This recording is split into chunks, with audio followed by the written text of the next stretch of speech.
Welcome back to the Jonestead. I'm Mary. Today is Monday, March 2nd, 2026. And Saturday morning, the U.S. and Israel initiated strikes against Iran. So we are now at war with Iran. And Iran, as a result of that, Iran's supreme leader, Ali Khamenei, was killed, according to reports. And we have, in this conflict, already have lost 3 American servicemen or women. I'm not sure which it is, but it's 3 of our American service men and or women, which is 3 too many as far as I'm concerned. And then this was just reported in Reuters about an hour ago that the Iran conflict has widened as Israel attacked Lebanon in response to strikes by Hezbollah, and Tehran continued missile and drone attacks on the Gulf states. Kuwait mistakenly shot down 3 U.S. jets, and from what I understand, the pilots were able to safely eject from those. But there go 3 U.S. jets already, and that was a mistake. That's a costly mistake.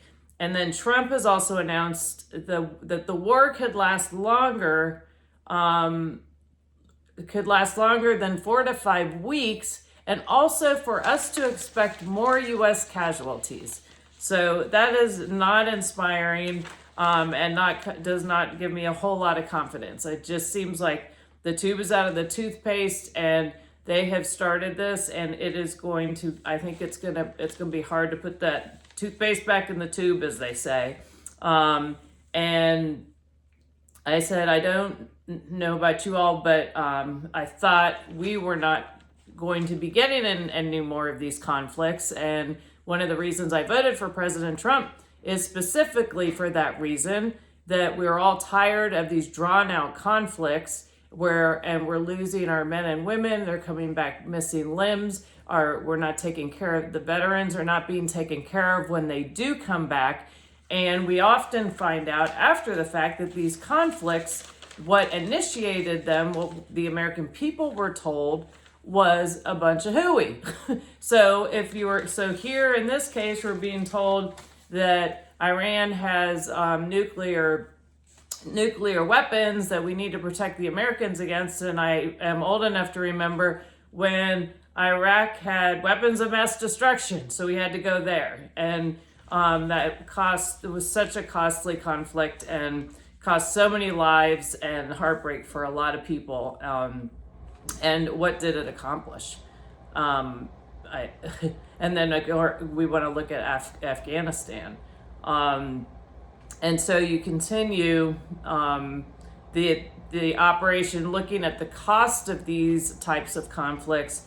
Operation Midnight Hammer, which supposedly eliminated Iran's nuclear program not too long ago, that operation cost $2.25 billion. And then the cost, this is a report prior to the war starting, the cost of keeping forces on station in the southern Gulf just this past month has cost $200 million. So those costs are escalating, obviously, because now we're using ammunitions and so forth. And so Trump has said that he is doing this to keep America safe. And, from my standpoint, keeping America safe is building up America and putting America first, and paying attention to what's happening in our own country and not getting entangled in these foreign wars with Israel or whoever. Let them fight their own battles. And we have it already here. We let in millions of illegal immigrants over the years. Don't know where they are. I think there were over 1 million are from the Middle East and are military. So we have a significant threat already here in the United States of America that really needs to be addressed.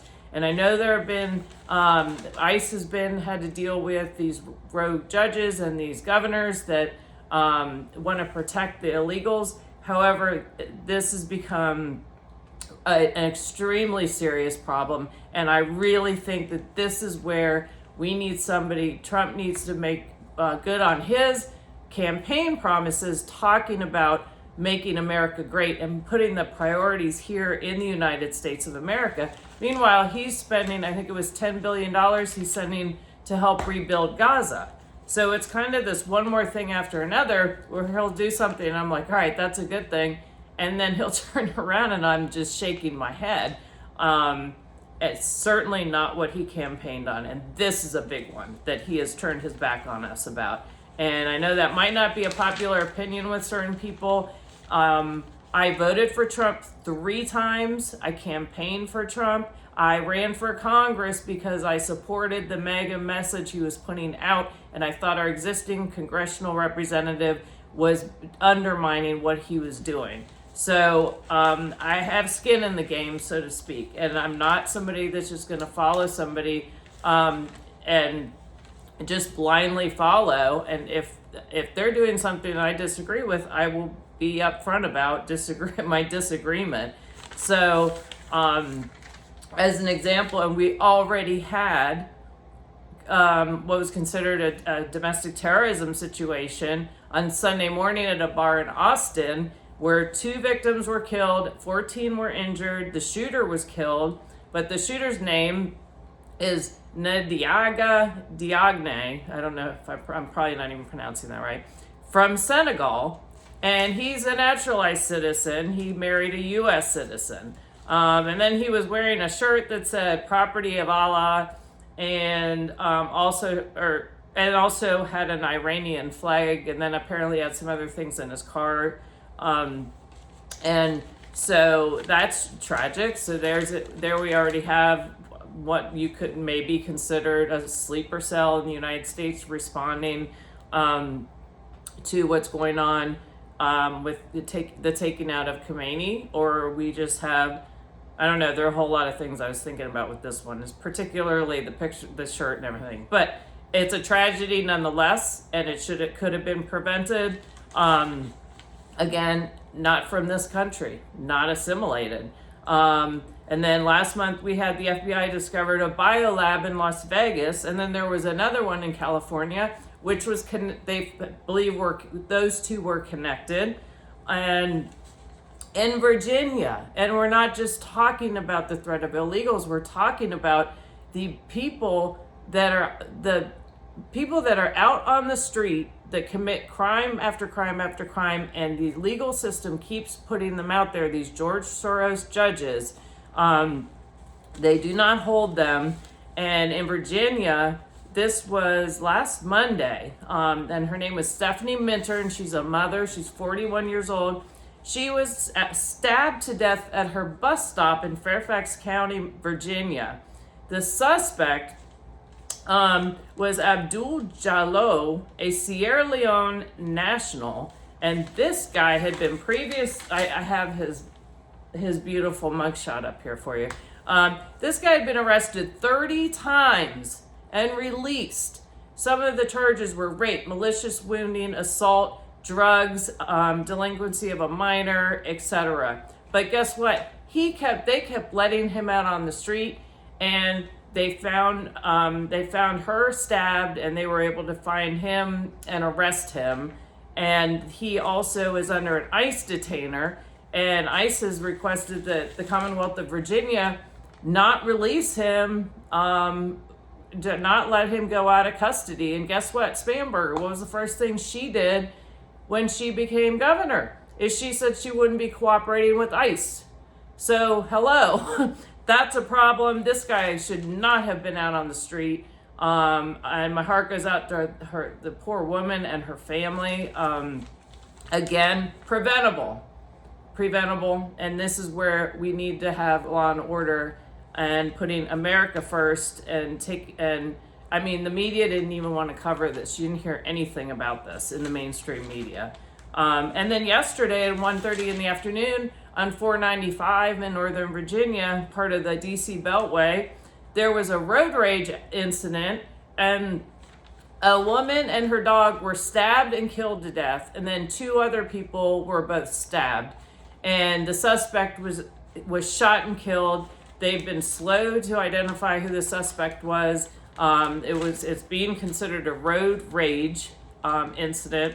And again, I mean, we should not have to live like Mad Max in the United States of America. And this is the kind of thing that really needs to be addressed in our country.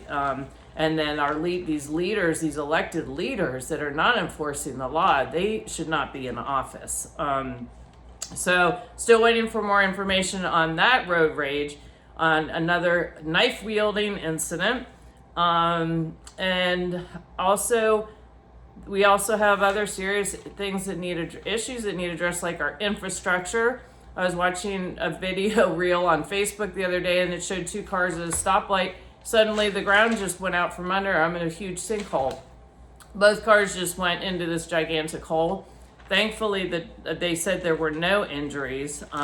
U.S. debt still ticking up, not going back. It's at $38.8 trillion, and inflation is still up.